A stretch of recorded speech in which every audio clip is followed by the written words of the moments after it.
আসুন সমীকরণটা থেকে কি বুঝি সেটা দেখি। একটা চৌম্বক ক্ষেত্র একটা গতিশীল চার্জিত কণার উপর যে বল প্রয়োগ করে সেই বল সমান হলো সেই কণার চার্জ, যেটা একটা স্কেলার সংখ্যা, গুণ কণাটা যেই বেগে চলছে সেই বেগ এবং চৌম্বক ক্ষেত্রের ক্রস গুণ। এখন এই বেগ ভেক্টরটা তো হলো জাস্ট কণাটার দূরত্ব ভেক্টর ডিভাইডেড বাই সময়। তাহলে বেগ ভেক্টরটা সমান হলো, আমরা ধরে নিচ্ছি ইলেকট্রনটা যে দূরত্ব অতিক্রম করে সেটা হলো এল, দূরত্ব ডিভাইডেড বাই সময়।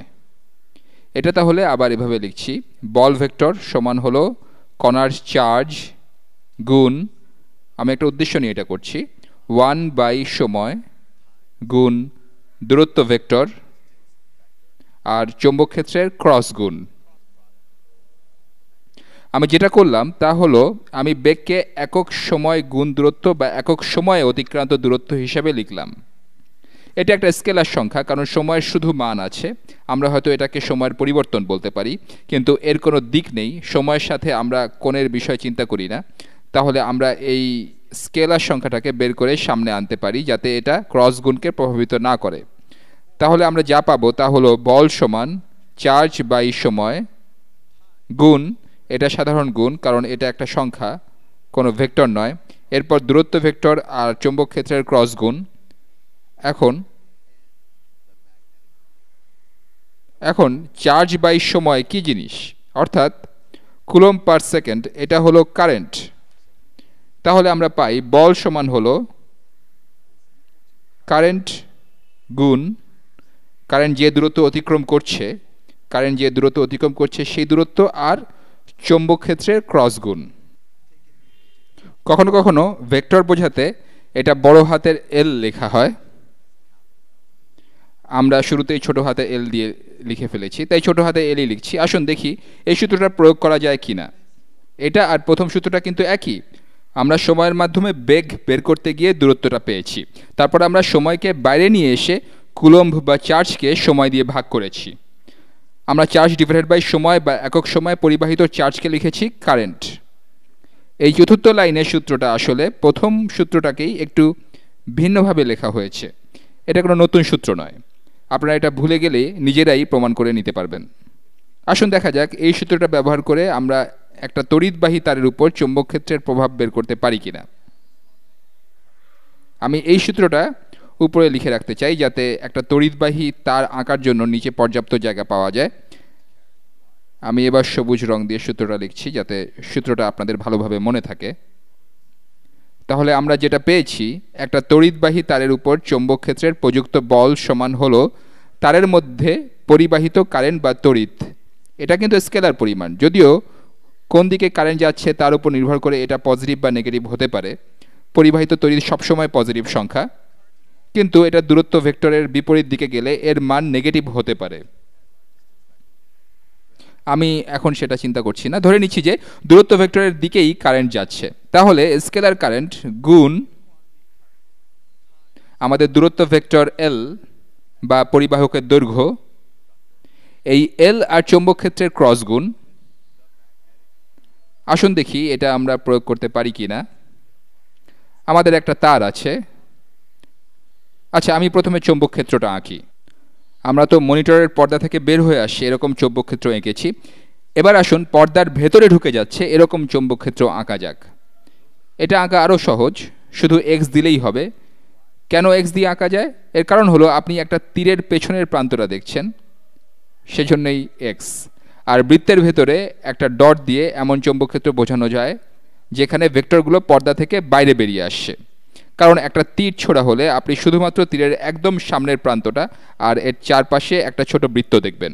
সে যাই হোক, এটা হলো আমাদের চৌম্বক ক্ষেত্র যেখানে ভেক্টরগুলো পর্দার ভেতরে ঢুকে যাচ্ছে। এই চৌম্বক ক্ষেত্র হলো বি। আমরা চৌম্বক ক্ষেত্রের কোনো মান ধরে নিচ্ছি এই চৌম্বক ক্ষেত্র, এটার মান হলো 1 টেসলা। এবার ধরে নিচ্ছি একটা তার এই চৌম্বক ক্ষেত্রের মধ্য দিয়ে যাচ্ছে। তারটা আপনাদের কম্পিউটার মনিটরের তলের মধ্যে দিয়ে যাচ্ছে। আমি তারটা আঁকছি, যেটা চৌম্বক ক্ষেত্রটার মধ্য দিয়ে যাচ্ছে।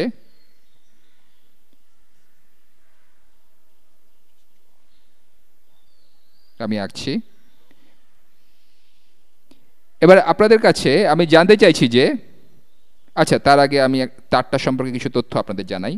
ধরে নিচ্ছি যে তারটা কারেন্ট বা তড়িৎ পরিবহন করছে, কারেন্ট এই দিকে যাচ্ছে, আর এই কারেন্ট পরিবহন করছে, কি ধরা যায়, ধরছি 5 অ্যাম্পিয়ার বা 5 কুলম্ব পার সেকেন্ড কারেন্ট পরিবহন করছে। এখন আমার প্রশ্ন হলো, এই চৌম্বক ক্ষেত্রটা এই পরিবাহী তারের কোনো অংশের উপর কত নেট বল প্রয়োগ করছে। আমরা তারের উপর একটা অংশ ধরে নিই, মনে করি তারের এই অংশটার দৈর্ঘ্য 2 মিটার, এর দৈর্ঘ্য 2 মিটার। যত বেশি হবে এর মধ্যে চার্জিত কণাও তত বেশি পরিমাণে থাকবে। তাই আপনি তারের যত বড় অংশ নেবেন, এই বড় অংশের উপর প্রযুক্ত বলও তত বেশি হবে। সেজন্য আমাদেরকে একটা নির্দিষ্ট দৈর্ঘ্য ঠিক করে নিতে হবে। এখন আমরা জানতে চাইছি তারের এই অংশটার উপর চৌম্বক ক্ষেত্রের প্রযুক্ত বল কত, এই এতটুকু অংশের উপর। তাহলে সূত্রের দিকে যাওয়া যাক। বল সমান হলো কারেন্ট, এটা হলো 5 অ্যাম্পিয়ার্স। মনে রাখবেন আমরা ইলেকট্রিসিটি থেকে শিখেছিলাম যে কারেন্ট প্রবাহের দিক ধরে নেওয়া হয় পজিটিভ চার্জ যেদিকে যায় সেদিকে। বিষয়টা এই ক্ষেত্রে মিলে যাচ্ছে। আমরা এই সমীকরণটা প্রতিপাদন করার সময় পজিটিভ চার্জের গতির দিক চিন্তা করেছিলাম। এক্ষেত্রে ইলেকট্রন বা নেগেটিভ চার্জ হলে আমরা নেগেটিভ চিহ্ন ব্যবহার করতাম। আপনাকে এই জিনিসটা মনের মধ্যে কল্পনা করে দেখতে হবে, কারণ হয়তো বা বাস্তবে এটা হয় না।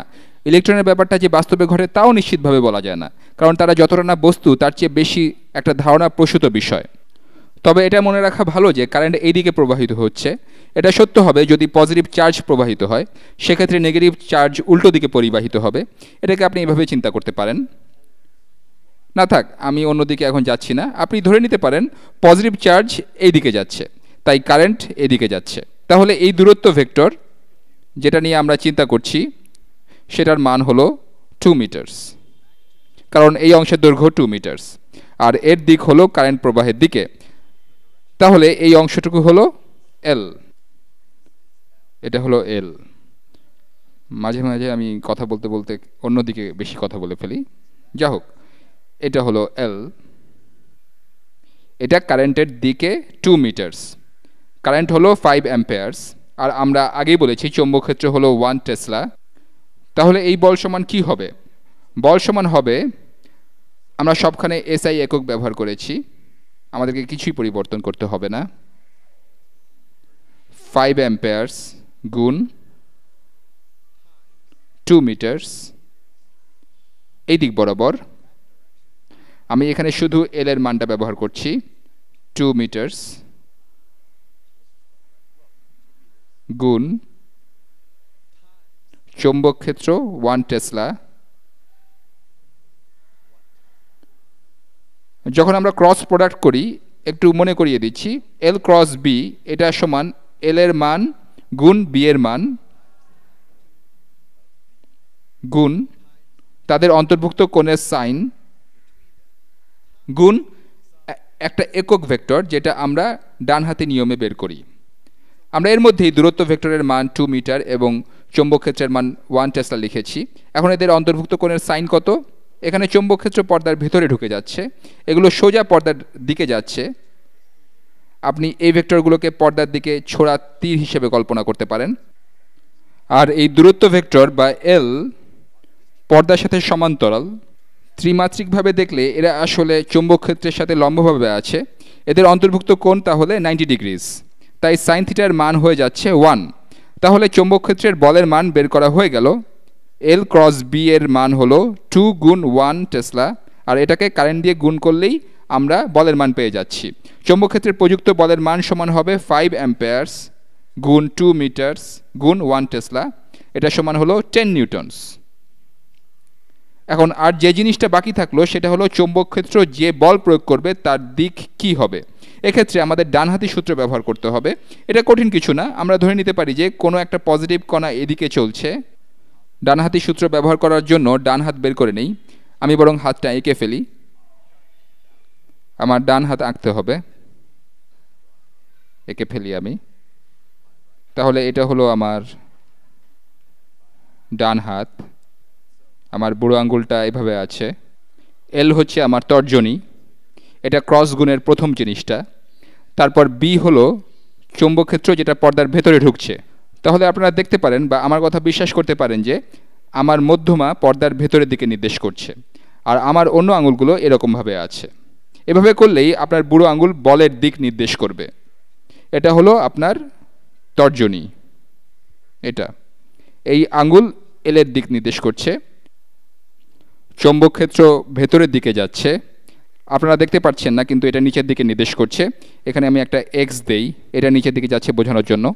তাহলে আমার বুড়ো আঙুলের নির্দেশিত দিকে বল কাজ করবে।